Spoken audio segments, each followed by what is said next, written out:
আসসালামু আলাইকুম ওয়া রাহমাতুল্লাহি ওয়া বারাকাতুহু। আজকে আমরা আলোচনা করব লাইকলি টু সম্পর্কে। লাইকলি টু অর্থ হচ্ছে কোনো কিছু করার সম্ভাবনা আছে অথবা ছিল। যদি আমরা প্রেজেন্টে বলে থাকি তাহলে হবে সেটা আছে, আর যদি পাস্টে বলে থাকি তাহলে সেটা হবে ছিল। যেমন আমার যাওয়ার সম্ভাবনা ছিল, I was likely to go. আজকে যাওয়ার সম্ভাবনা আছে, তাহলে I am likely to go today. এই স্ট্রাকচারটা কিরকম হবে?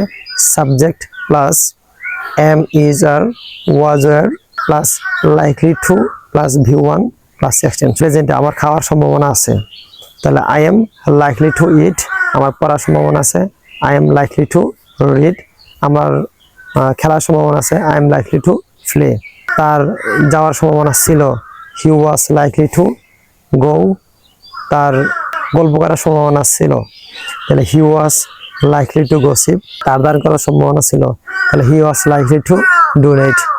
যদি ভিডিওগুলো ভালো লাগে থাকে তাহলে অবশ্যই লাইক এবং শেয়ার দিয়ে পাশে থাকেন। ধন্যবাদ সবাইকে।